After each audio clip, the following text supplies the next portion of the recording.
वरदे हरी विठ्ठल श्री ज्ञानदेव तुकाराम पंढरीनाथ भगवान की जय। माऊली ज्ञानेश्वर महाराज की जय। जगद्गुरु तुकाराम महाराज की जय। शांती ब्रह्म एकनाथ महाराज की जय। सद्गुरु गंगागिरीजी महाराज की जय। सद्गुरु नारायण गिरीजी महाराज की जय। खंडेराय भगवान की जय।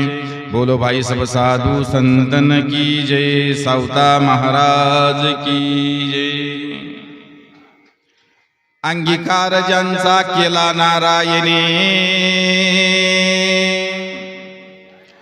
निंदतेही त्याने वंद केली।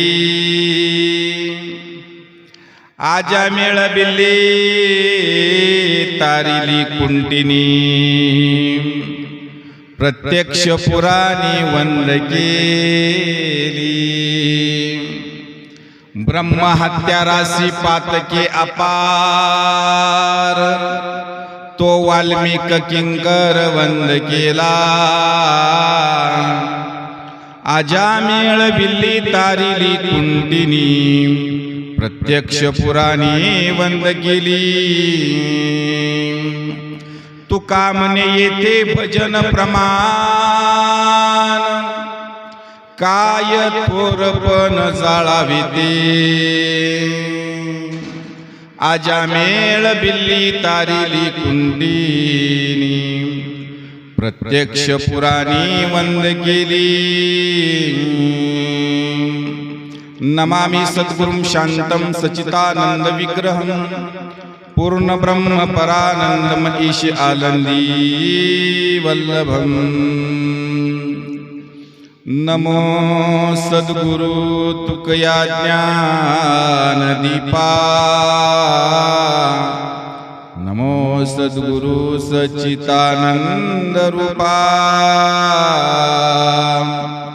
नमो सद्गुरु भक्त कल्याण मूर्ती, नमो सद्गुरु भास्करा पूर्ण कीर्ती। ये दुख भंजन मारुती नंदन, सुन लो मेरी पुकार। पवन सुत बिनती बारंबार, पवन सुत बिनती बारंबार। सच्चिदानंद रूपाय विश्वोत्पत्त्याय हेतवे, तापत्रय विनाशाय श्रीकृष्णाय वयं नमो। तपो ज्ञान वैराग्य भक्ति स्वरूपम, सदा अलंकृतं साधु संन्यास योगम। मुखे वेश वेदांत शास्त्रार्थ नितिम, नमो नारायण गिरिजिं परब्रह्म स्वरूपम। अंगीकार ज्यांचा केला नारायणे, निंदतेही त्याने वंद केली। आजा मेळबिल्ली तारिली कुंटिनी, प्रत्यक्ष पुराणी वंद केली। प्रस्तुत प्राप्त प्रसंगी प्राप्त स्थळी उपस्थित सर्व प्रभुप्रिय सज्जन, सर्व देववृंद, मायबाप, तुम्हा मायबापांच्या सेवेकरता म्हणून दाखवलेला जो अभंग आहे, जगतवंदनीय जगद्गुरु श्रीमंत साधू वैराग्याचे मूर्तिमंत पुतळे वारकरी संप्रदायाच्या कलस्थानी विराजमान असणारे संत श्रेष्ठ तुकाराम महाराज यांचा हा सुंदर असा अभंग चिंतनाकरता घेतलाय। या अभंगाच्या माध्यमातून महाराज सांगतात, अंगीकार ज्यांचा केला नारायणे, ज्यांनी ज्यांनी भगवंताचा अंगीकार केला, ज्यांच्या ज्यांच्या जीवनामध्ये भगवंताचं भजन आलं, ज्यांनी अंगीकार केला, निंदनीय मंडळी वंदनीय केली त्या भगवंतानी। अंगीकार ज्यांचा केला नारायणे, निंदतेही त्याने वंद केली। पुढे सांगितलं कोण कोण वंद केलं? आजा मेळबिल्ली, आजा मेळ्याचा उद्धार झाला, शबरीचा उद्धार झाला। आजा मेळबिल्ली तारिली कुंटिनी, प्रत्यक्ष पुराणी वंद केली। या मंडळींचं नाव पुढे आलं, म्हणले धर्मग्रंथात आलं। शबरीचं नाव धर्मग्रंथात आलं, आजमेळ नावाचं आजमेळाचं सुद्धा नाव ग्रंथात आलं. अजून सांगतो, ब्रह्महत्याराशी पातके अपार. जो ब्रह्महत्यारी होता, लोकांना मारत होता, लुबाडत होता, पण त्याची कीर्ती सुद्धा, त्याचं नाव सुद्धा रामायणामध्ये आलं. तो वाल्ह्या कोळी देखील आहे त्यामध्ये. आजामेळ भिल्ली तारिली कुंटिनी प्रत्यक्ष पुराणी वंद केली. हे प्रत्यक्षात पुराणामध्ये ह्या लोकांची नाव आली. का नाव आली त्याचं कारण सांगितलं शेवटी महाराजांनी. तुका म्हणे येते भजन प्रमाण, काय थोरपण जाळावे ते. भजनाच्या संबंधानं ते परमोच्च स्थानाला पोहोचले. नवीन नवीन त्यांचं नाव धर्मग्रंथात आलं. असा ह्या अभंगाचा सरळ सरळ भावार्थ आहे. अभंगावरती चिंतन मांडण्यापूर्वी परिहार द्यायचा तो असा, ज्यांचं 1 वर्षापूर्वी देहावसन झालं, तुमच्या आमच्यातून जाऊन ज्यांना 1 वर्ष पूर्ण होते, त्यांच्या प्रथम पुण्यस्मरणानिमित्त, त्यांच्या प्रथम पुण्यतिथी निमित्त ही प्रवचन रूपी सेवा आहे.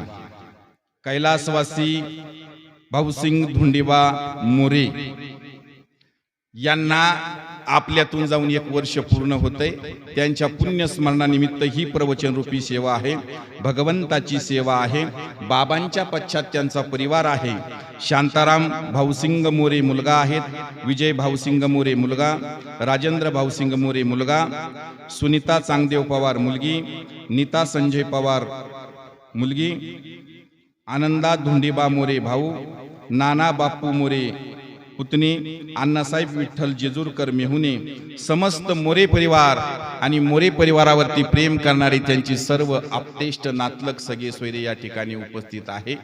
या ठिकाणी ज्यांचं यूट्यूब चॅनल आहे, आदरणीय हरिभक्त पारायण जोरवेकर भाऊ या ठिकाणी उपस्थित आहे. ज्यांची उत्कृष्ट अशी सिस्टीम आहे, टोरपे बंधू दोन्हीही या ठिकाणी उपस्थित आहे.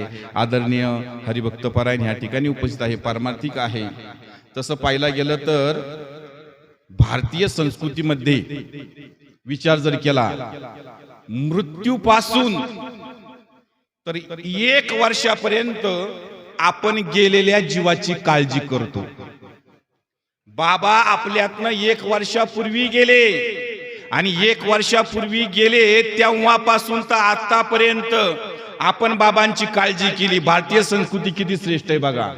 गेल्यानंतर सुद्धा काळजी केल्या जाते, लक्षात घ्या. फार श्रेष्ठ संस्कृती आहे. कारण की गरुड पुराण आपल्याला फार सुंदर वर्णन करून सांगतंय.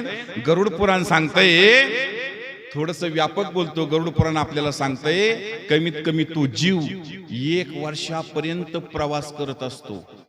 किती? 1 वर्षापर्यंत. आपण काय झालं, थोडस व्यापकच जातो. जसं एखादं घर आहे, बिल्डिंग असतात, दरवाजे असतात, बरोबर की नाही? तसं हे एक शरीर रूपी घर आहे. या घराला देखील दरवाजे आहेत. किती दरवाजे बरं या घराला सांगता येईल?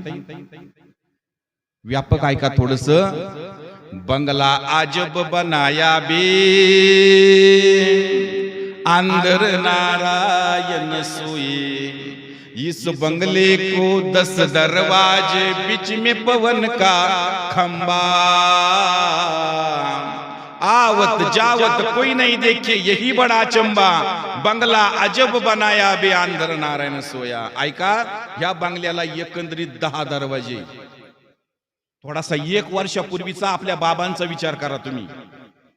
ज्यावेळेस कोणत्याही एका दरवाजामधून प्राणवायू निघून गेला, तो वारा या शरीरातून निघून गेला आणि गेल्यानंतर गेलेल्या जीवाला आपण आपल्या घरी किती वेळ ठेवतो? साधारण विचार केला तर 2 तास ठेवतो, 2-3 तास ठेवतो. कारण की का, संतांनी पुष्कळ प्रमाण खर्च केली. बरं, साधू संत महात्मे आपल्याला सांगतात, याला किंमत कशामुळे आहे? याच्यामध्ये राम आहे म्हणून याला किंमत आहे. लक्षात घ्या, राम आहे म्हणून किंमत आहे. या शरीरातला वारा निघून गेला. ज्या दिवशी वारा निघून गेला, 1 वर्षापूर्वी आपण आपल्या बाबांना ठेवलं नाही. जोपर्यंत वारा शरीरात होता तोपर्यंत बाबा आपल्याशी बोलत होते, आपल्याशी व्यवहार करत होते, आपल्याला सर्व गोष्टी समजून सांगत होते. लक्षात घ्या, आपली काळजी करत होते. काळजी जोपर्यंत वारा होता तोपर्यंत ते बोलत होते. वारा निघून गेला मग आपण क्रियाकर्म चालू केले, लक्षात घ्या. आणि ह्या देहाची आपण काय करतो, विल्हेवाट लावतो. कारण की का, राम आहे म्हणून बरं. याच्यातला राम निघून गेल्यानंतर याला किंमत नाही, लक्षात घ्या. कारण की शरीर कसं आहे आपलं, हे नाशिवंत आहे. संतांनी पुष्कळ प्रमाणात खर्च केली बरं. साधू संत महात्मे सांगतात, हा देह नाशिवंत राम, मलमूत्राचा बांधा, रव रव दुर्गंधी रे राम, अमंगळतीचा बांधा, स्मरे त्या हरिहारा, शरण जाई गोविंदारा. ती आई म्हणती मुलाला, दादा ये नाशिवंत बरं, मदलास नावाची आई. तुम्हाला जर पटलं नाही ना, बसलेली मंडळी प्रॅक्टिकली सांगतो, थोडासा थुंका घ्या, हाताला चोळा आणि असा वाज घ्या, नाशिवंत ये. म्हणून आपण जास्त वेळ ठेवत नाही. कबीर महाराज म्हणले, पशु पक्ष्यांचं शरीर कामाला येतंय. पशु का होत पनैया, नर का कुछ न होय, अगर नर करनी करे तो नर का नारायण बन जाय. नाशिवंत जरी हे शरीर असलं, नराचा नारायण बनण्याची ताकद याच्यामध्ये आहे, आपल्यामध्ये. अजून थोडस व्यापक जातो. संत श्रेष्ठ ज्ञानेश्वर महाराज म्हणतात, 84 लक्ष युनीमध्ये बुद्धी फक्त मानवाच्या ठिकाणी आहे. कुणाच्या ठिकाणी, मानवाच्या. आपल्या ठिकाणी बुद्धी आहे, लक्षात घ्या. बुद्धीचे वैभव अन्य नाही दुजेरा. बुद्धी आपल्या ठिकाणी आहे, मग त्या बुद्धीच्या जोरावरती आपल्याला सार आणि आसाराचा विचार करावा लागेल, लक्षात घ्या. भगवंतानी आपल्याला हे शरीर दिलंय, हे फार मोलाचं आहे. सहजासहजी आपल्याला भेटलं नाही. भेटल्यानंतर या शरीराचं महत्व कळणं सुद्धा गरजेचं आहे. जर शरीर भेटून जर महत्व कळलं नाही तर उपयोग होणार नाही, लक्षात घ्या. कारण की आपण सुद्धा त्या ओघात चाललोय, लक्षात घ्या. गीतेमध्ये भगवान श्रीकृष्ण सांगतात, उपजले ते नाशे, नाशिले ते पुनरपी दिसे, हे घटिका यंत्र जैसे परिभ्रमेगा. जसं सूर्याचं उगणं आहे आणि मावळणं आहे, तसं जन्माला येणं आणि मरण या गोष्टी अखंड चालल्या आहे. या गोष्टी बंद नाही, लक्षात घ्या. आल्यानंतर जावं लागतं आणि गेल्यानंतर पुन्हा यावं लागतं, लक्षात घ्या. येणं जाणं चाललंय रे दादा. म्हणून कबीर महाराज म्हणले, तुकाराम महाराज म्हणतात, किती जन्म झाले फेरा, गणित नाही जी दातारा. याच्या पाठीमाग किती जन्म झाले, याच्या पुढे किती होईन याचं गणित करता येत नाही म्हणले दादा. म्हणून लक्ष देऊन ऐका बसलेली मंडळी, महिला मंडळ, पुरुष मंडळी. फार महत्वाचं आहे, फार मोलाचं आहे. एक साईबाबाचं भजन बघा, किती सुंदर आहे. मनुष्य जन्म अनमोल रे, इस मिट्टी में ना रोल रे, अब जो मिला है फिर न मिलेगा, कभी नहीं कभी नहीं कभी नहीं रे. तू है बुद बुद पानी का, मत कर गोर जवानी का, संभल संभल के चलना रे बंदे, पता नहीं जिंदगानी का. ते सांगतात, मनुष्य जन्म अनमोल रे, इसे मिट्टी में ना रोल रे, अब जो मिला है फिर न मिलेगा, कभी नहीं कभी नहीं कभी नहीं रे. आता भेटलाय पुन्हा भेटन याची काही गॅरंटी नाही, याची काही शाश्वती नाही बरं दादा. परत भेटन असं काही नाही. मग भेटलाय ना, मग भेटलेल्या जीवनामध्ये आपण आपलं सार्थक करून घ्यावं. भेटलेल्या जीवनामध्ये आपलं स्वतःचं आपण हित करून घ्यावं. माऊली म्हणतात आपुली आपण करा सोडवण, संसार संभ्रम भोगू नका. सोडवणूक कशापासून करायची तर जन्मा मरणापासून. बरं, कारण की विचार करा थोडासा, जन्म आणि मृत्यू हे दोन तट आहे. हा भवसिंधू आहे, हा भवसिंधू आपल्याला तरुण जायचंय, लक्षात घ्या. आपल्यावरती हे मोठं संकट आहे पडलेलं, जन्म आणि मरणाचं संकट आहे. साधू संत महात्म्याने आपल्याला सांगितलं, एक काम करा, हे संकटाचं निवारण करायचंय ना आपल्याला, मग जागवा. उठा साधू संत साधा, आपुले हित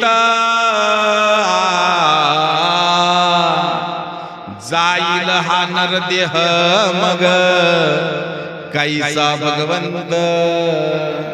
कारण की याच देहात येऊन आपल्याला भजन करता येतंय दादा. बाकीच्या कोणत्याच देहामध्ये भजनाची व्यवस्था नाही, लक्षात घ्या. याच देही गडे देवाचे भजन, याच देही गडे देवाचे भजन. आणि हे ज्ञान नाही कोठे. दुसऱ्या जन्मात हे ज्ञान नाही, दुसऱ्या युनीमध्ये हे ज्ञान नाही, हे ज्ञान ह्या जन्मात आहे. म्हणून काय करा तर भगवंताचं भजन करा, नामस्मरण करा. कुणी कुणी केलं, कसं कसं केलं, काय घडलं जीवनामध्ये सांगून जातो तुम्हाला. ज्यांनी ज्यांनी भगवंताचा अंगीकार केला ना ते उच्च पदाला गेले, लक्षात घ्या. उच्च पदाला पोहोचले. ज्यांनी भजन केलं ते उच्च पदाला पोहोचले. उदाहरण सांगून जातो, लक्ष देऊन ऐका. एक कानोपात्रा नावाची एक स्त्री होऊन गेली, लक्षात घ्या. आणि ही स्त्री भगवंताचं भजन करायची, नामस्मरण करायची. अजून थोडंसं व्यापक जाईल, कारण की माणसाला जे मरण येते की नाही, मरणाच्या क्षणाला जी वासना होते की नाही, तीच वासना पुढल्या जन्माला कारण ठरते. पण तिच्या बाबतीत तसं घडलं नाही. एक वेशीची मुलगी होती ती कानोपात्रा. एक वेशीची मुलगी भक्ती करून धन्य झाली. कानोपात्राला देवान मंदिरात जागा दिली. आजही पंढरपूरला आपण गेलो, पांडुरंगाचं दर्शन घेण्यापूर्वी त्या कानोपात्रेचं दर्शन घ्यावं लागतं आपल्याला. काय कसं घडलं होतं, त्याच्यामुळे जागा दिली तिला. एकच घडलं, यैवनांचं राज्य होतं, लक्षात घ्या. आणि त्या संकटाला, त्या सर्वांना ती विटलेली होती. कारण की लोक नको त्या दृष्टीने बघायचे, नको त्या गोष्टी करायचे. म्हणून ती भगवंताकडे गेली आणि भगवंता म्हणली, भगवंता मला आता जीवन जगण्याची इच्छा नाही, तू मला अर्पण करून घे, तुझ्याशी एकरूप करून घे. तिनं दर्शन घेतलं पांडुरंगाचं आणि ईश्वराशी एकरूप झाली. तुका म्हणे प्राण मज करा अर्पण, आणि ईश्वराला अर्पण झाली कानोपात्रा. कारण की शेवटी भगवंताचं भजन करत करत तिनं भगवंताच्या चरणावरती देह सोडला आणि ती अजरा अमर झाली. तिला भगवंतानी जागा मंदिरात दिली.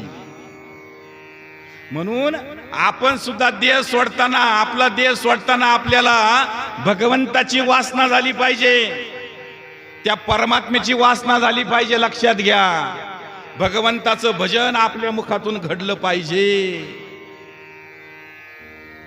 त्यासाठी आपल्याला प्रयत्न करावा लागतील. पाण्यात पडल्यानंतर हालचाल करावा लागते, तेव्हा तरतो बरं माणूस. पाण्यात पडल्यानंतर जर हालचाल केली नाही तर माणूस तरणार नाही, लक्षात घ्या. म्हणून नरदेह भेटलाय आपल्याला, फार अनमोल आहे, भेटला, पण त्याचं सार्थक आपण करून घेतलं पाहिजे ह्या देहात येऊन. कारण की ही परंपरा आहे जन्म मरणाची, ही परंपरा आपल्याला देऊन सोडवायची. लक्षात घ्या, हे जन्म आणि मरणाचं संकट आपल्याला तोडायचं आहे. नामदेव महाराज किती सुंदर भाषा वापरतात बघा. शेवटची पाळी एक मनुष्य जन्म, चुकलिया वर्म फेरा पडे, फेरा पडे. नामदेव महाराज सांगतात वर्म चुकलं का फेरा पडतो. म्हणून आपण त्या भगवंताशी एकरूप व्हावं, त्याचं नामस्मरण करावं. साधू संतांचा आपल्याला निरोप आहे. या भगवान परमात्मेने निंदनीय माणसं वंदनीय केली. त्यांचं नाव धर्मग्रंथात आलंय. त्या व्यक्तींचं नाव एवढी पावन झाली ती लोक लक्षात घ्या. सांगून जातोय, वाल्या कोळ्यासारखा महापापी होता. नको ते कर्म करत होता. लोकांना मारत होता, लुबाडत होता, दण हडप करत होता तो. परंतु झालंय भाग्याचा उदय झाला.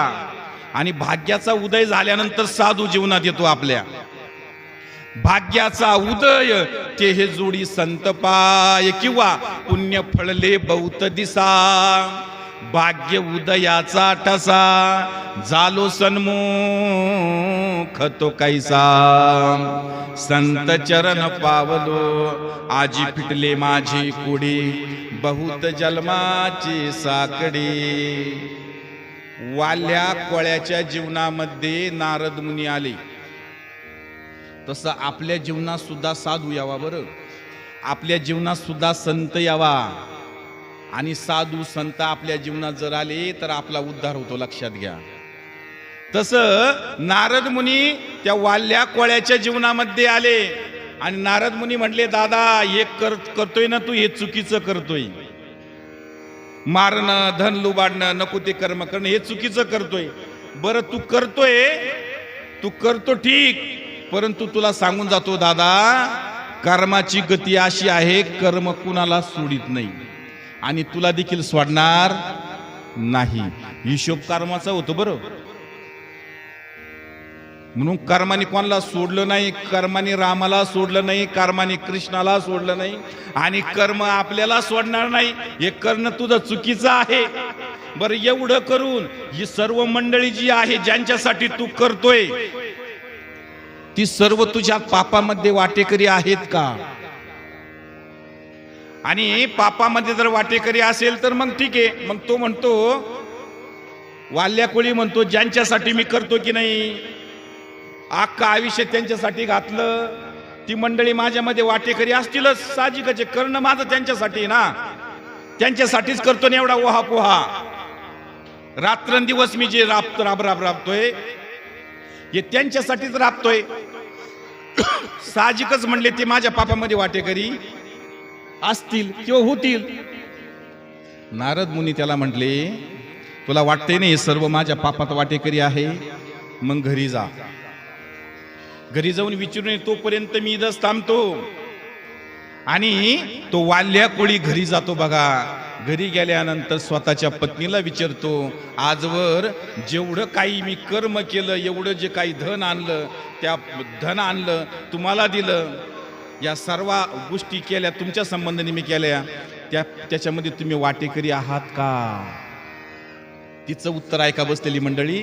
ती म्हणली, जेव्हा तुम्ही मंगळसूत्र गळ्यात घातलं की नाही, तेव्हापासून आणून देण्याचं काम तुमचं होतं.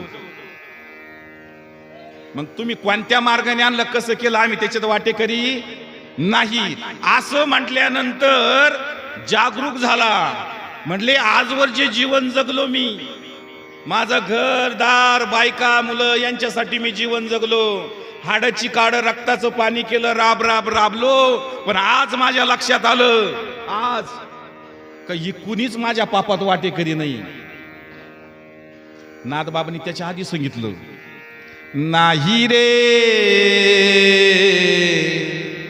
नाही कुणाचे कोणी, नाही रे, नाही कुणाचे कोणी. अंती जाशील एकला रे प्राण्या, माझे म्हणून नाही रे, नाही कुणाचे कुणी. भाऊ कुणाचा बहीण कुणाची कोण कुणाचे सगळे सोयरे मेल्या पाठी सर्व राहिले तुटतील धागे दोरे प्राण्या मायेचा बाजार प्राण्या मायेचा बाजार नाही रे नाही कुणाचे कुणी एकनाथ महाराज म्हणतात नाही रे नाही कुणाचे कुणी बहीण कुणाची भाऊ कुणाचा कोण कुणाचे सगळे सोयरे मेल्या पाठी सर्व राहिले तुटतील धागे दोरे प्राण्या मायेचा बाजार हा मायेचा बाजार आहे लक्षात घ्या आपल्याला वाटतंय खरं पण दादा ती गोष्ट खरी नाही काकडा प्रकरणामध्ये संतांनी किती सुंदर प्रमाण सांगितलं बघा माया विघ्ने भ्रमला खरी म्हणतो मी माझे खरे घेतो संपत्तीचे वारे साचो कारे जाईल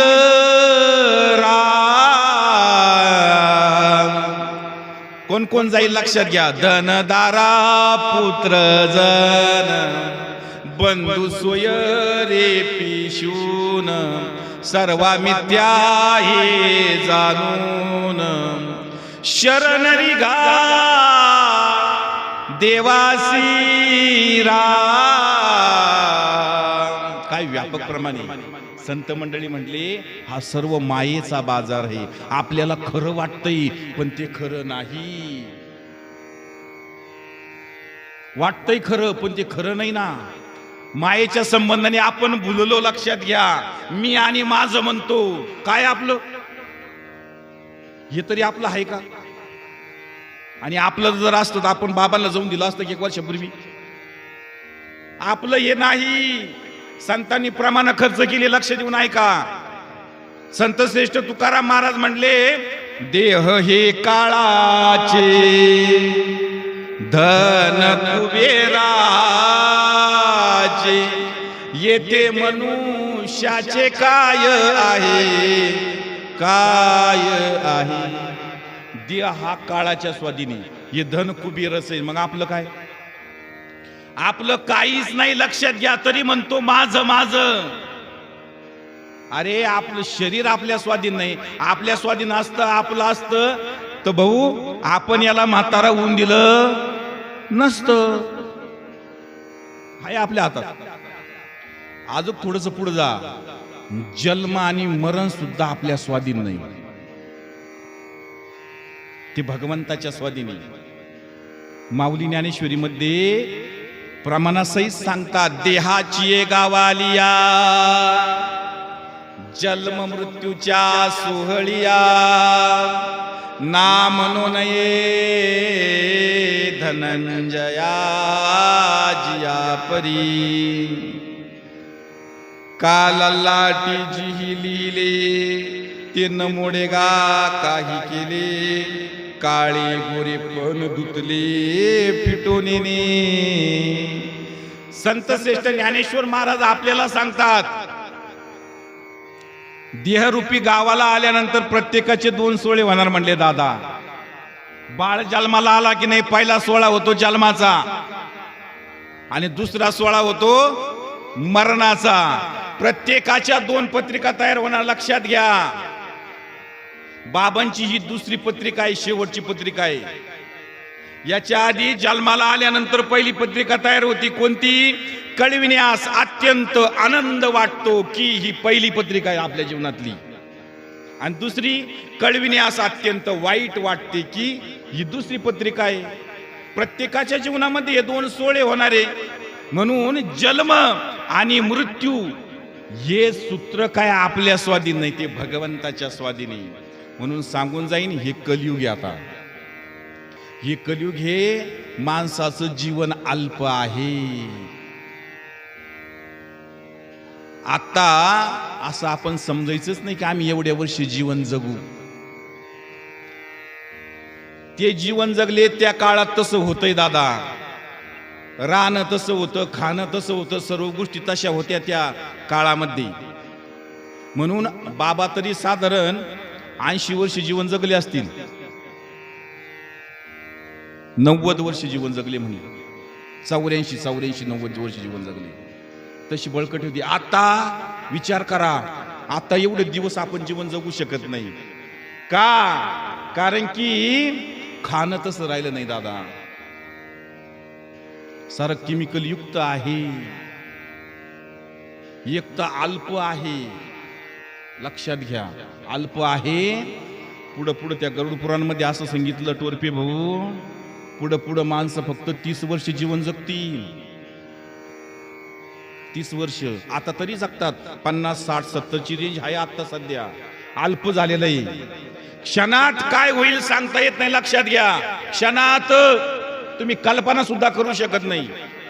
म्हणून तुमच्या आमच्या जीवनातला एक क्षण ना क्षण महत्वाचा आहे. क्षण ना क्षण, व्यर्थ तो क्षण दौडू नका, व्यर्थ टाइम पास करत बसू नका. आपलं जीवन सार्थकी लावायचंय ना, आपल्याला भजन करावं लागेल. लक्षात घ्या, भजन सोडू नका. भजन सोडण्याचा विषय नाही, भजन करण्याचा विषय आहे. कीर्तनाचे नि नटनाचे नाशिले प्रायचित्त व्यवसायाचे, ते नामच नाही पापाचे ऐसे केले. काय व्यापक प्रमाणे. किंवा ज्यांच्या प्रांगणामध्ये आपण बसलो, इथं सावता महाराज बसलेले आहेत, सावता बाबा आहे इथं. सावता महाराज किती सुंदर प्रमाणे बघा. सावता महाराज म्हणतात, समयासी सादर व्हावे, देव ठेविल तैसे राहावे, समयासी सादर व्हावे. सावता महाराज म्हणतात, समयाशी सादर व्हा. गेलेली वेळ, गेलेला काळ परत आपल्या जीवनामध्ये येणार नाही. गेले बाबा, झालं 1 वर्ष.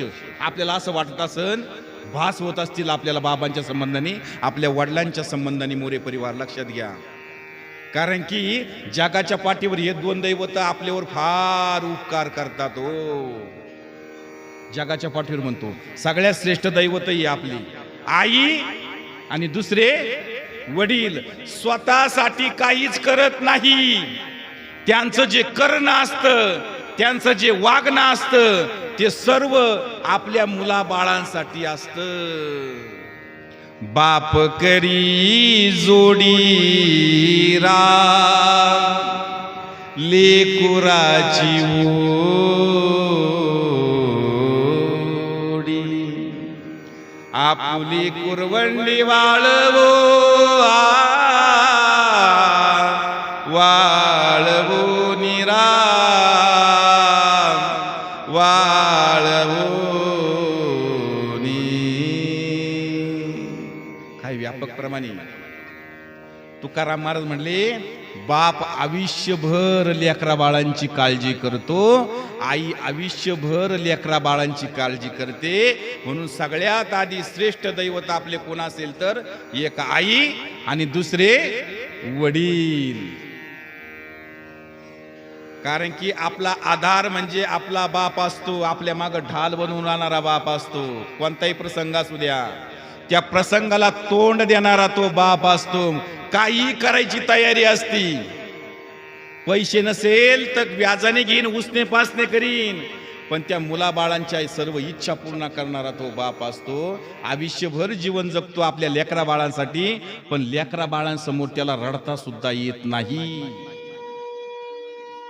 लक्ष देऊन ऐका. आयुष्यभर काबाड कष्ट करतो, हाय त्या परिस्थितीत राहतो, स्वतःसाठी काहीच घेत नाही. चप्पल घ्या म्हणले का बाबा, बाबा म्हणतात मला नको तुम्ही घ्या. बाबा धोतर घ्या, मला नको तुम्ही घ्या. बाबा शर्ट घ्या, मला नको तुम्ही घ्या. कारण की त्याचं जीवन म्हणजे त्याचं सर्वस्व असतं, ते सर्व मुला मुलीच असतात. आयुष्यभर तो बाप काबाड कष्ट करतो, दुःख झेलतो, स्वतः दुःख झेलतो आणि मुलाबाळांना सुखी करण्याचा प्रयत्न करतो. असा तो बाप असतो. फार सुंदर सांगतो, जोपर्यंत बाप असतो तोपर्यंत आपल्याला कळत नाही. हो, गेल्यानंतर बापाचं महत्व कळतं, पण आता आपण काहीच करू शकत नाही. सांगून जाईल तुम्हाला, बाप नसतो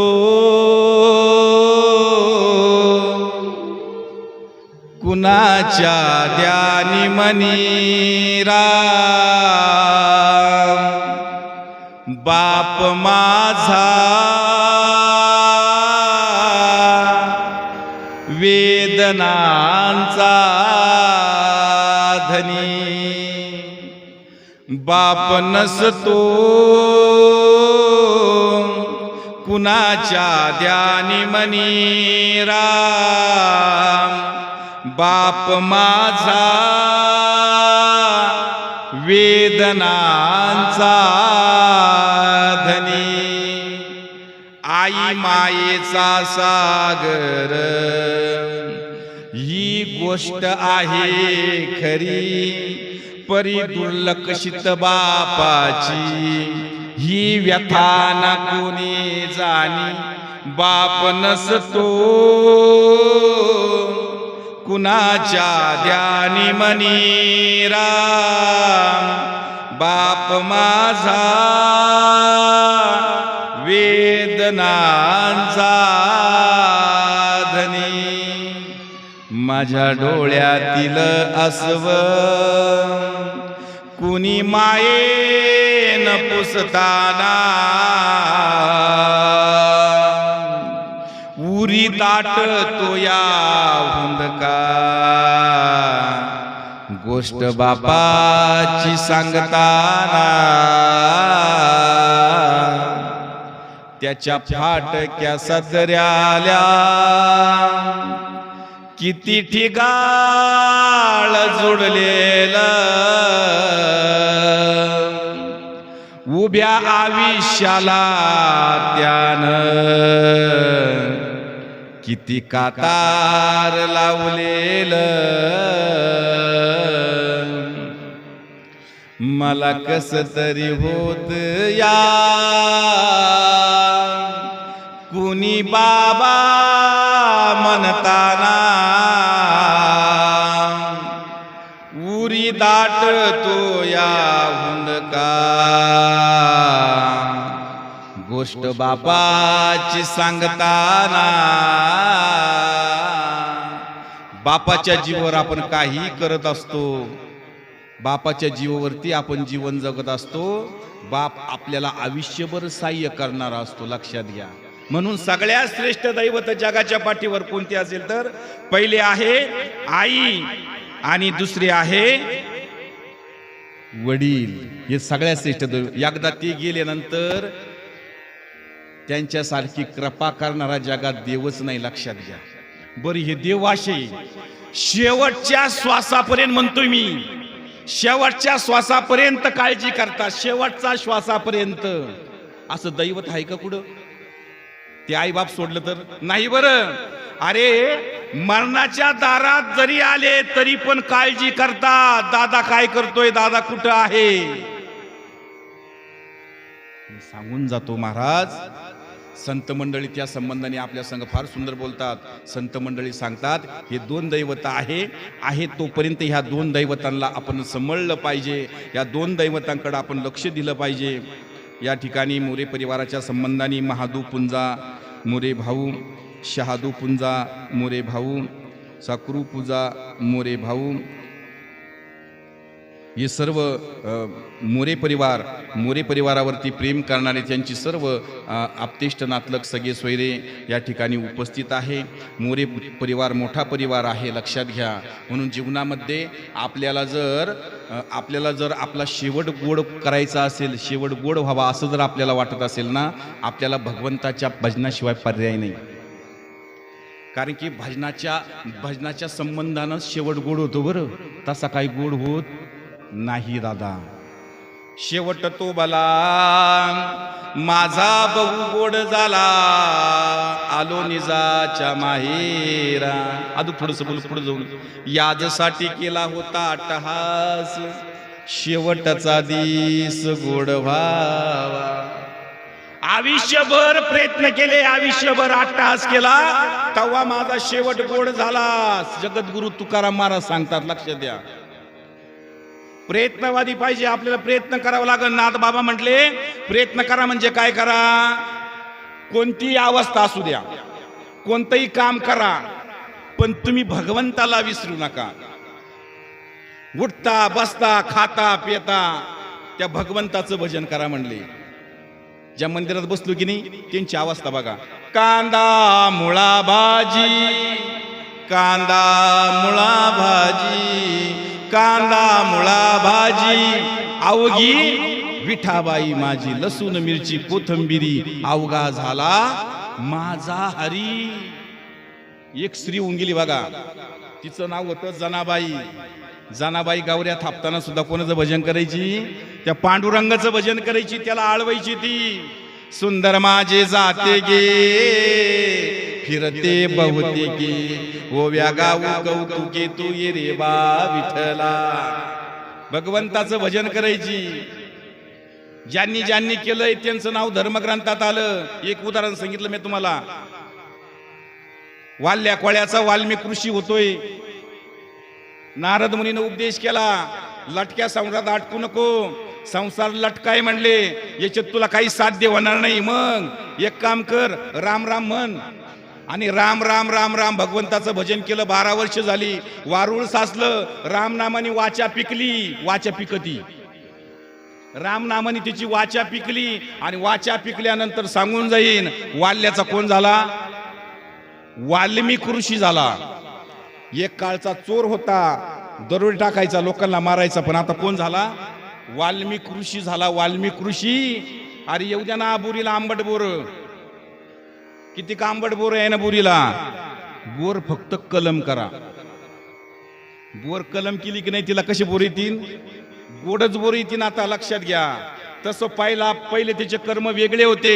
जीवनामध्ये साधू आला, प्रकाश पडला, आणि वाल्याचा वाल्मिक ऋषी होतो. आणि संतांनी वर्णन करून सांगावं, नवे नवे संत श्रेष्ठ ज्ञानेश्वर महाराजांनी म्हणावं, काय पुराण प्रसिद्ध बोली ले वाल्मिक नामे तिन्ही लोक उद्धरती. ज्ञानेश्वर महाराजांनी सांगितलं की नामस्मरणाने सर्वांचा उद्धार आहे, भजनाने सर्वांचा उद्धार आहे. म्हणून या अभंगाच्या शेवटी तुकाराम महाराजांनी विश्वासाने सांगितलं, तुका म्हणे येते भजन प्रमाण, काय थोरपण जाळावे ते. तुमचा मोठ्यापणा, तुमचं थोरपण ते आपल्या उपयोगी पडणार नाही, पण केलेलं भजन वाया जाणार नाही. म्हणून भजनाशी रत व्हा. भजन करण्याचा आपण प्रयत्न केला पाहिजे, रात्रंदिवस केलं पाहिजे. ते पण विसरायचंच नाही त्या भजनाला. लक्षात घ्या, सांगून जातो तुमच्या. कारण की एका स्त्रीच्या जीवनामध्ये कसा प्रसंग आला, तिनं काय केलं, कशी गती प्राप्त झाली, तिला सांगूनच जातो.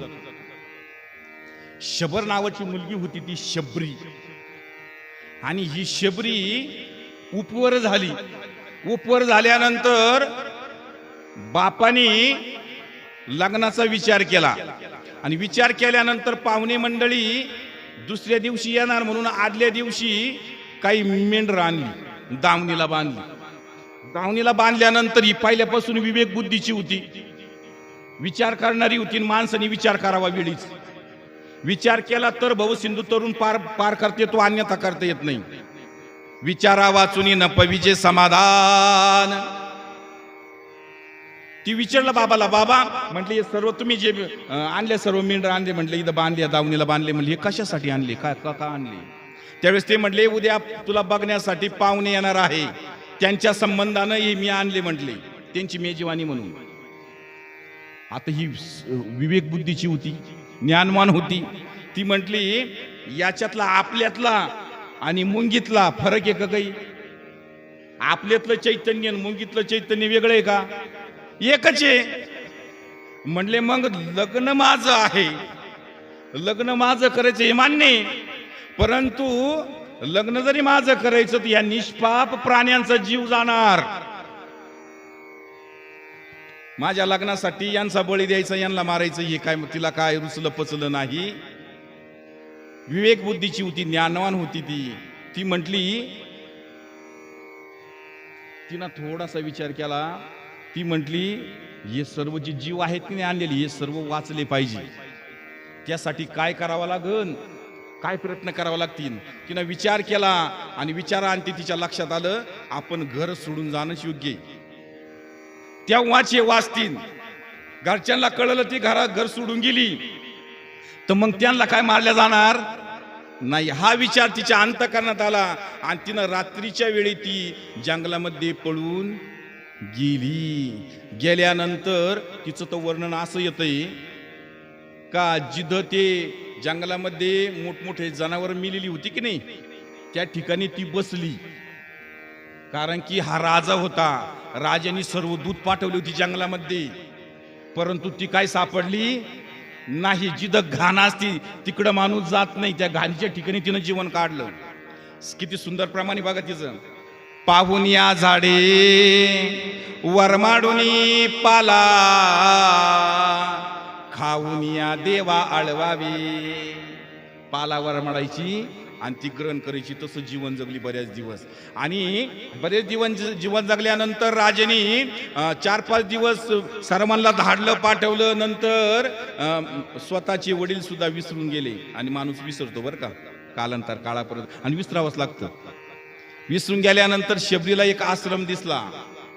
आणि आश्रम दिसल्यानंतर तिचे सात्विक कर्म चालू झाली.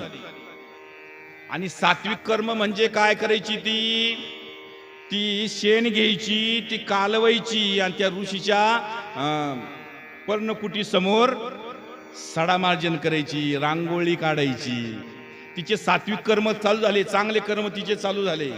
रोज ऋषी ते नावाचे ऋषी उठले की नाही बघायचे, सडा कोणी मारला, रांगोळी कोणी काढली. बरेच दिवस ती क्रिया बघितली आणि त्यांना प्रश्न पडला, म्हणले सर्व करतं तरी कोण, बघितलं पाहिजे. बर, ते सर्व करत असताना भगवंताचं भजन करायची. जब मेरे राम जी का आवन होगा, शबरी की कुटिया का पावन होगा. आएंगे रघुराज तव लखन जी आएंगे, मीठे मीठे बेर अपने हाथों से खिलाऊंगी. साथ साथ लखन जी का दर्शन होगा, शबरी की कुटिया का पावन होगा. ही कुटियावर 3.5 हाताची, ती कुटिया नाही. थोडस विवेक बुद्धीने विचार केला तर ही 3.5 हाताची कुटी आहे. हिच्यामध्ये प्रभू रामचंद्र आहे, पण जवळ आहे आपल्या, पण आपल्याला तो दिसत नाही, कळत नाही, अनुभव येत नाही. काय येत नाही? भजन नाही. म्हणून अखंड सडा मार्जन करायची, रांगोळी टाकायची, भगवंताचं भजन करायची. सांगून जाईन तुम्हाला, फार सुंदर अभंग आहे. आई का महिमा आवडीची, बोरे काय बिल्लनीची, थोर प्रेमाचा भुकेला, हाची दुष्काळ तयाला. काय व्यापक प्रमाणे तिनं बोर तोडावं, खाऊन बघावं गोड आहे का आंबटे. जे गोड बोर आहे ते पिशवीत टाकावं, प्रभू येतील आणि त्यांना मी हे बोर खाण्यासाठी देईल, अशी धारणा त्या शबरीची होती. तिचा भाव होता, तिचा जिवाळा होता, तिचं प्रेम होतं. अशा अवस्थेत तिनं जीवन काढलं सर्व. मला राम येईल आणि भेटल. परंतु त्या ऋषीनं तिचा हात धरला, म्हणले कोण तू, कशी, इथं काय करते, सडा मार्जन कशासाठी, काय सर्व विचारल्यानंतर तिनं सांगितलं, मी शबर राजाची मुलगी शबरी आहे, मी अशी आहे तशी आहे, बऱ्याचशा काही गोष्टी सांगितल्या. राजा म्हटला, तुझं हे सर्व बघून मी प्रसन्न झालो. एवढ्या घनघोर जंगलामध्ये तू राहती, कुठून तरी शेण वगैरे गोळा करते, पाणी घेते, सडा मार्जन करून रांगोळी वगैरे करते. तुला मी आता सांगून जातो, तुला विश्वाचा चालक मालक तू भगवान परमात्मा, तो प्रभू रामचंद्र तुझ्या भेटीसाठी येईल. तेवढाच विश्वास ठेवला तिनं. फक्त साधूनं सांगितलं तेवढा विश्वास ठेवला आणि आयुष्य साधूच्या वचनावर तिनं आयुष्य जीवन आयुष्य घातलं, आयुष्यभर भगवंताची पूजा अर्चा केली आणि एक दिवस राम आएंगे तो अंगना सजाऊंगी, बघा बघा वाट बघितली शबरीना, काळे केस पांढरे झाले, शेवटी बिचारी वृद्ध झाली आणि प्रभू रामचंद्र तिला भेटीसाठी आले. दादा तिच्याकडे देण्यासाठी काहीच नव्हतं, पण तिचा भाव कसा होता? शुद्ध होता, शुद्ध. भाव बळे आकळे येरवी नाकळे, करतळी आवळे तैसाहारी, भावे विना देव न कळे निसंदेह, गुरविनानुभव कैसा कळे, मनी नाही भाव, म्हणे देवा मला पाव, देव आशाने पावायचा नाही हो, देव काय बाजारचा भाजीपाला नाही हो. अंतकरणामध्ये आपल्या शुद्ध भाव हवा, आणि एकदा की शुद्ध भाव झाला त्याला भगवंत लांब नाही, दूर नाही, कारण की तोच देव भक्तासाठी काहीही करतो. भक्तासाठी तो काहीही करतो. बरं, कोणत्याही टोकाला जातो. लक्षात घ्या, एक शेवटचं उदाहरण सांगतो बघा. कारण की कौरव आणि पांडवांचं घनघोर हे युद्ध झालं.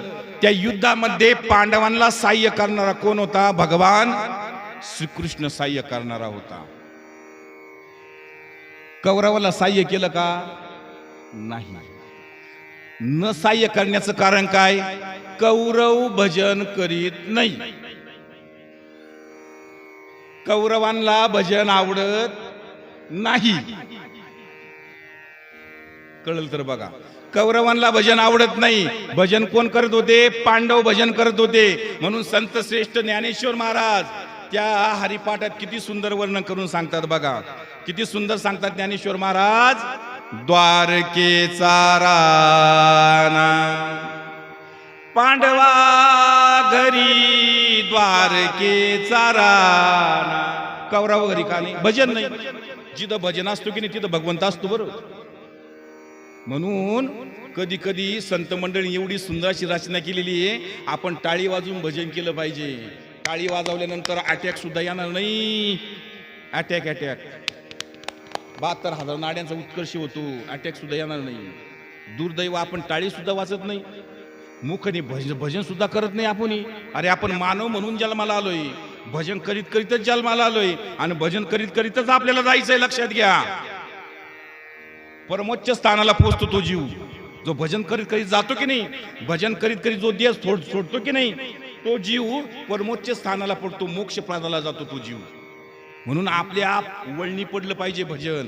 खाता पिता उठता बसता राम कृष्ण हरी, राम कृष्ण नारायण हरी हे तरी आले पाहिजे आपल्या मुखाला कमीत कमी. बाकीचं द्या सोडून, पण आपल्या मुखाला ते नाव येत नाही. आणि ते कोणाच्याही मुखाला येत नाही ते नाम. जन्मोजन्मी आम्ही बहुपुण्य केले, जन्मोजन्मी आम्ही. जन्मोजन्मीचं पुण्य लागतंय किंवा बहुत सुकृताची जोडी. म्हणून विठ्ठली आवडी. विठ्ठलाची आवड सुकृत चांगला असल्यानंतर तयार होती. म्हणून या अभंगातून एकच सिद्धांत निघतोय का त्या भगवंताला आपण शरण गेलं पाहिजे आणि त्या भगवंताचं आपण भजन केलं पाहिजे. आपला तो धर्म आहे, आपलं ते कर्तव्य आहे. बरं, भजन करणं आपल्यालाच करता येतं. मी सांगून गेलो तुम्हाला, बाकीच्या कोणालाच करता येत नाही. कारण की एवढं वळणी पाडा शेवटच्या क्षणाला ते आपल्या मुखातून सहज गेलं पाहिजे. एवढं वळणी पडलं पाहिजे भजन. त्याला विसरता कामा नाही. अंतकाळी ज्याच्या नामाले मुखा, तुका म्हणे सुखा पार नाही. त्याच्या सुखाला पारावर नाही शेवटी आलं तर. बघा याच अभंगात सांगितलं. आजमेळचं एक उदाहरण सांगितलं. आता आजमेळ कोण होता? आजमेळ एक ब्राह्मण होता. त्याच्या हातून नको ते कर्म झाली, नको त्या गोष्टी त्यांनी केल्या, पण जीवनामध्ये एकच कर्म चांगलं केलं बाबा. ते कोणतं ऐका? तिने त्याच्या मुलाचं नाव नारायण ठेवलं. नारायण नाव ठेवलं आणि तो सारखं ज्या ज्या गोष्टी करायच्या की नाही ते कोणाला हाका मारून करायचा? नारायणाला अनुसरून करायचा. नारायणा हे कर, नारायणा ते कर, बऱ्याचशा गोष्टी तो नारायणाला सांगायचा. नारायण नारायण नारायण नारायण करायचा. तो त्याच्या मुखाला आता चाळा लागला. कशाचा? नारायण म्हणण्याचा किंवा भजनाचा. माझ्या मनाला गोचाळा, भजनाचा म्हणायचा चाळा लागला. आणि ऐका, हा चाळा एवढा फायद्याचा ठरला. शेवटच्या क्षणाला म्हटला नारायणा धाव, आणि मरण आलं. शेवटच्या क्षणाला काय आठवलं? नारायण, आणि मरण आलं. त्याचा परिणाम ऐका काय झाला. यमाचे दूत आले आणि विष्णूचे दूत आले. यमदूत म्हणले आमचं गिऱ्हाईक. विष्णुदूत म्हणले अजिबात जमायचं नाही. कारण की भगवद्गीतेमध्ये भगवान श्रीकृष्णांनी सांगितलंय बरं, अंतकालेच मामेव स्मरणम मुत्पा कलेवरम ये प्रति समद्भावम येती नात्याचे संशया. अंतकाळाला माझं भजन झालं, तो जीव मुक्त झाला, यात संशय घ्यायचं काम नाही. आता नारायण कुणाला म्हटला? मुलाला जरी म्हटला तरी भगवंताला हाक मारली, परिणाम त्याचा उद्धार झाला. लक्षात घ्या. याचा अभंगामध्ये सांगितलं, अंगीकार ज्यांचा केला नारायणे, निंदतेही त्याने वंद केली. आजा मेळ बिल्ली तारिली कुंटीनी, प्रत्यक्ष पुराणी वंद केली. ह्या मंडळींचं आजमेळ नावाचा ब्राह्मण, शबरी, परत तुम्हाला सांगतो वाल्या कुळी यांची नावं कुठं आली? पुराणात आली. प्रत्यक्ष पुराणे वंद केली. ब्रह्म हत्याराशी पातकी आपा, तो वाल्मिक किंकर वंद केला. तुका म्हणे येथे, हे कशाने शक्य झालं? तुका म्हणे येथे भजन प्रमाण, काय थोरपण जाळावे ते. त्या भजनाच्या संबंधानं हे सर्व शक्य झालं. म्हणून या ठिकाणी उपस्थित सर्व मोरे परिवार, मोरे परिवारावरती प्रेम करणारे त्यांचे सर्व आप्तेष्ट नातलग सगळे सोयरे या ठिकाणी उपस्थित आहे. वैकुंठवासी कैलासवासी भौसिंग धोंडीबा मोरे या बाबांना आपल्यातून जाऊन 1 वर्ष पूर्ण होत आहे. त्यांच्या प्रथम पुण्यस्मरणानिमित्त ही प्रवचनरूपी सेवा होती. त्यांच्या पश्चात परिवार असा आहे, दुःखांकित परिवार आहे. शांताराम भाऊसिंग मोरे मुलगा आहेत, विजय भाऊसिंग मोरे मुलगा आहेत, राजेंद्र भाऊसिंग मोरे मुलगा आहेत, सुनीता चांगदेव पवार मुलगी, नीता संजय पवार मुलगी, आनंदा धोंडीबा मोरे भाऊ, नाना बापू मोरे पुतणे, अण्णासाहेब विठ्ठल जेजूरकर मेहुणे, समस्त मोरे परिवार पुंतंबा, महादू पुंजा मोरे भाऊ, शहादू पुंजा मोरे भाऊ, साकरू पुंजा मोरे भाऊ आणि सर्व ग्रामस्थ या ठिकाणी सिस्टीम ज्यांचे आहे, टोरपे भाऊ यांच्या अथक प्रयत्नातून ही प्रवचन करण्याचा योग माझ्या जीवनात आला. त्याच्या संबंधाने या यूट्यूब चॅनलवाले आपले जोरवेकर भाऊ या ठिकाणी उपस्थित आहे. शेवटी फक्त 5 मिनिटं घेतो. बाप सांगतो, सेवा संपवतो. एक कवी फार सुंदर वर्णन करतो बापाचे. काय सांगतो? कारण की तो बाप आयुष्यभर काय करतो याच्याबद्दल फार सुंदर सांगतो बरं तो कवी. बाप स्वाभिमानी बाळा, बाप कनखर कना, त्याच्या काळ जात सुद्धा लाजाळूची संवेदना, त्याची पहाडाची छाती, त्याचे हृदय गुलाबी, त्याच्या घामाच्या थेंबांना हिऱ्या मोत्याचा रुबाब. बाप तलवार ढाल, बाप पेटती मशाल, बाप जागतो म्हणून गरज झोपते खुशाल. बाप घराचा तो पाया, आई कळस त्यावर, जेव्हा खच तो ना पायार, तेव्हा कोसळते घर. उलाढाली करतो हा बाप, आयुष्यभर उलाढाल्या करतो तो बाप फक्त घरादारासाठी. उलाढाली करतो हा बाप फक्त घरासाठी. शिव्या शाप या जगाचे राम घेतो आपुली या माती. आयुष्यभर तो राब राब लाभला, सर्व आपल्यासाठी केलं, पण आमचा बाप काय वाल्ल्या कोळी होता का? त्याच्या पापात कुणी कसं वाटेकरी नाही. कवी फार सुंदर सांगतो, बाप म्हणजे जणू की वाल्ह्या कोळ्याची जमात, त्याच्या पापामध्ये कोणी राम नाही वाटेकरी होत. बाप म्हणजे रे कसा, जसा पाण्यातील मासा, त्याच्या डोळ्यातील अश्रू तुम्हा दिसेल रे कैसा. संत मंडळी सांगतात, पाण्यातील मासा झेप घेई कैसा, जावे त्याच्या वंशा तेव्हाकडे. माशाचं अस्तित्व पाण्यामध्ये असतं, लक्षात घ्या. पाण्याच्या बाहेर काढला का तो तडफडून मरतो, पण पाण्यात राहणारा माशाचे कधी तुम्हाला अश्रू दिसले का? त्याचं रडणं कधी बघितलं का? नाही. तसं आपण आपल्या वडिलांचे अश्रू बघितले का? तो कधीच रडत नाही आणि तो दाखवत सुद्धा नाही अश्रू, कारण की त्याला निश्चित माहित असतं, जर मी अश्रू दाखले, मी जर स्वतः हातबल झालो तर माझे मुलं बाळ हातबल होतील, म्हणून तो कधी रडला नाही. प्रत्येक प्रसंगाला तो सामोरा गेला, असा तो बाप असतो. आयुष्यभर रडत नाही. पण कवी फार सुंदर सांगतो, शेवटचं बोलतो, फार सुंदर सांगतो. कवी म्हणतो, तो आयुष्यभरात तो रडला नाही, तिने सर्व अश्रू आपल्या अंतःकरणात साठवून ठेवले. बाप साठवी तो अश्रू वाट पाहत्या क्षणाची, जन्मभराचे रडतो राम, लेक जाताना सासरी. आयुष्यभर बापाने आम्हाला दुःख दाखवलं नाही, आयुष्यभर बाप रडला नाही, पण ज्यावेळेस स्वतःच्या मुलीला तो वाटी लावतो ना, तोच बाप आपल्या डोळ्यासमोर लहान मुलासारखा होक्षीमुक्षी रडतो, होक्षीमुक्षी रडतो.